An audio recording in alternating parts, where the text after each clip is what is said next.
good afternoon, Sir Joel. And here with us are the fourth year students taking BS Tourism Management at CBSU Main Campus. And we are conducting an interview to entrepreneurs with successful business. So, my name is Rita. My name is Mary Sagapito. My name is Jenica Anseran.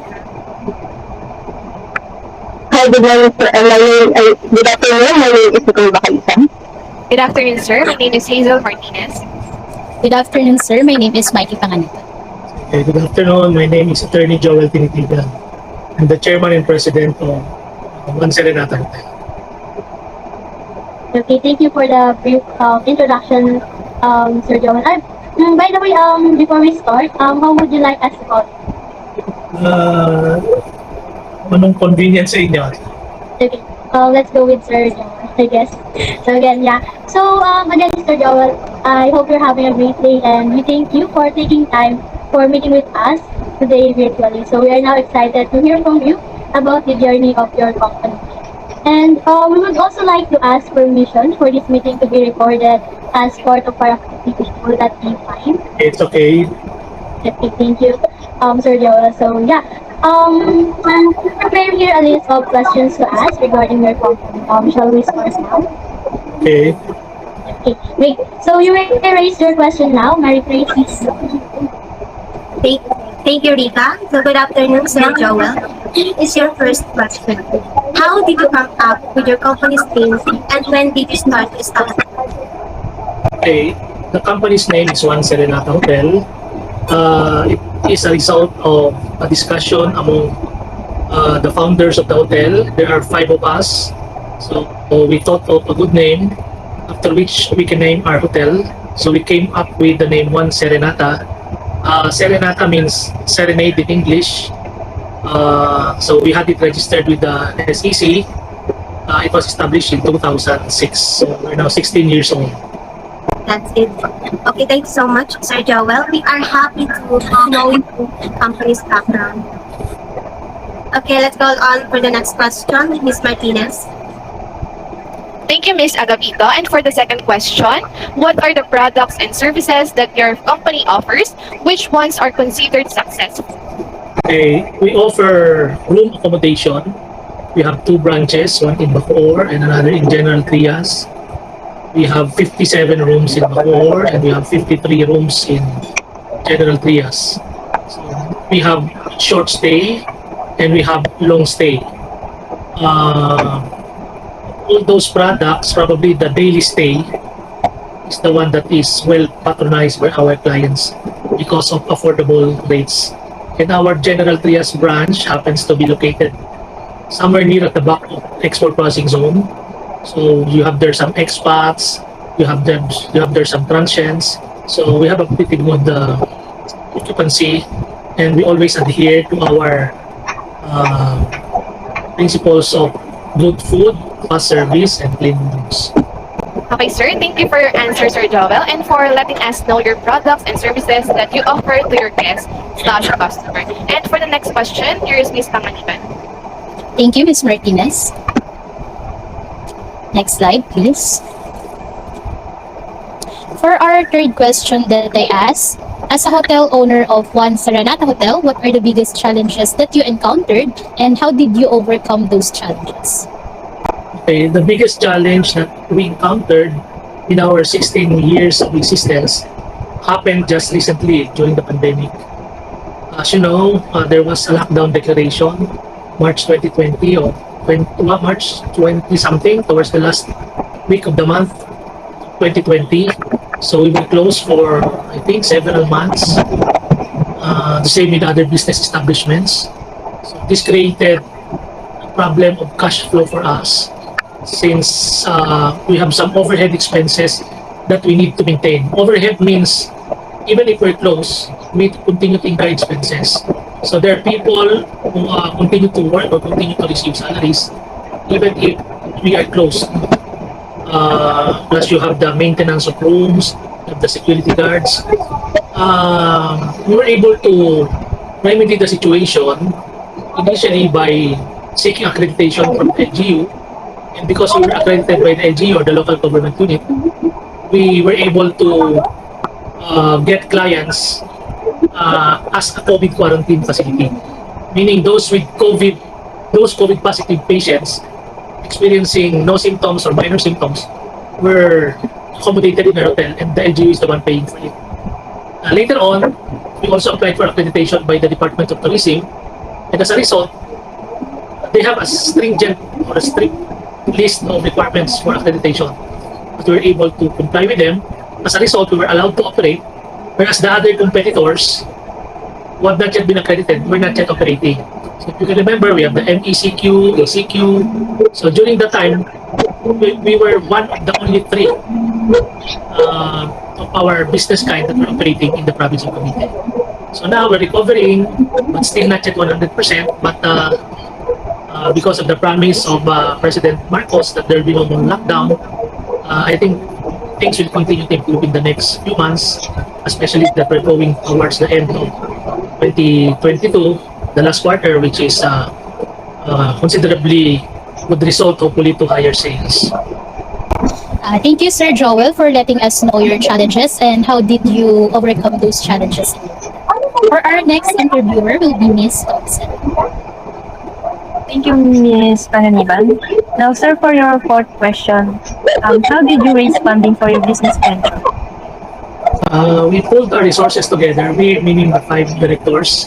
We started the company, invested our own money. This became our capital. The capital distribution is not equal, meaning some got a higher percentage, some lower percentage. So the 5 of us pulled together our resources, and this started the business. And then later on, we applied for a loan with the bank. So the bank partly financed also our expansion, where we have 2 branches now. So basically, it's self-generated through our own resources and financing through the bank. Later on, the income of the hotel itself is able to sustain the expansion of the hotel. Meaning, out of the income, out of the amount that we earn, we don't distribute all to the owners or stakeholders. We retain a certain part so that we can use for capital expenditure or for the expansion of the hotel. Thank you, Sir Joel, for answering and sharing to us the information about your business. So, for our fifth question, let's have Ms. Makalin. Okay, thank you, Miss Jerry. And Sir Joel, for your quick question, what do you think are the most important skills that an entrepreneur should have? An entrepreneur should have the courage to take risks. Of course, this is not just any risk, but a calculated risk. So calculated meaning you have to make a study of the business that you're getting into. You have to know the demands. You know where to get the resources that you need. So you need, as mentioned in your previous question, you need funds. You should know where to get these. You need the people resource, where to hire, and it's important that you hire the key people, the team that you will be working with.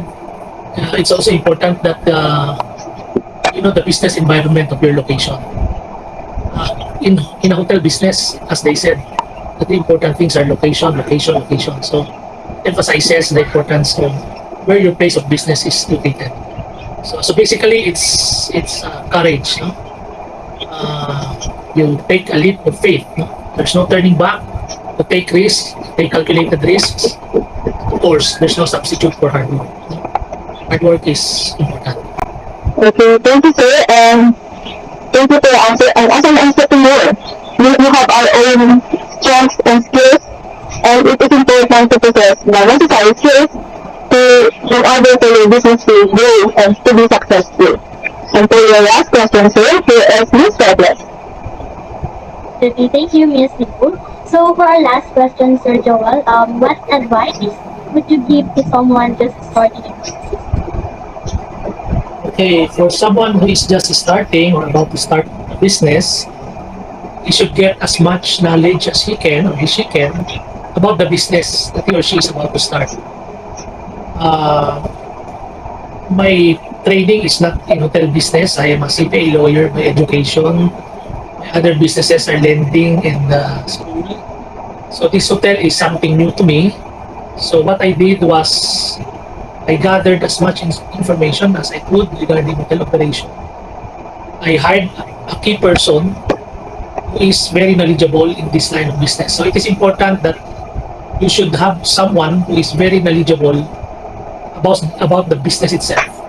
The entrepreneur need not have the technical skills to run the business, but he should be a good organizer. But he should have someone who has technical knowledge of how to run that kind of business, whatever business it may be. So you have to get as much knowledge as you can, and it is also important to hire the right people because you cannot do all these things alone. The secret of success of a successful person is yes, a team. It's always like that. He's supported by people who have made him successful. That would be my advice to someone who would start a business. Okay, that's interesting answer, Sir Joel. So yeah, we all have now an idea on starting up a business. And again, yeah, knowledge is important aspect of if you're going to start a business since it's the key to be successful. So that's it. So that's conclude our meeting. And again, we really appreciate you, Mr. Joel, for answering all of our questions regarding their company. And we don't want to take more of your time. So the information and advice that you shared with us will be acknowledged. Congratulations again in the big step that you have taken in becoming an entrepreneur. May your business be always filled with success and success. Okay, thank you for this opportunity. Good luck to your schooling. You're on your 14 already. Good luck. And here are takeaways on how the 4Ks model to prosperity is applied and contributed to the success of the business. First will be under the second and fourth gate. So Mr. Joel said that knowledge is one of the important aspects on being a successful entrepreneur. So having a technical skills and well-gathered information will give us an edge to grow the business. So this knowledge will help us to think critically and set our mindset to our goals. So next. And for me, I learned that running a business is not easy. You need to think, plan, and research carefully. Like Sir Joel, a business will not last 16 years and will not be successful if the products and services they offer to people are not well organized and inclined to consumers' preferences. And this will be under first gate, which is preparation. And for me, furthermore, we've learned that the location is the most important thing to take into account when beginning a business. Making appropriate location decision can significantly boost company's performance over the long term.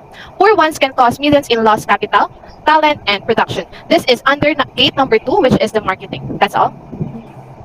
In addition, the challenges that the company encountered will give them the experience that will help them to become wiser and stronger in handling their business. And it will be under the fourth gate, which is the self-leadership. And also, in starting a business, having a plan is not enough, but you have to build your trust first. And as what Sir Joel have said earlier, some of the funds they used for their business was from their own resources. And in order to make things work, we sometimes give everything we have. And Sir Joel surely trust the people under him or his employees, as they also are the one that represents their company when facing or providing service to other people, the company that they built for years. And this will be under first gate, which is the preparation, and fourth gate, which is the self-leadership.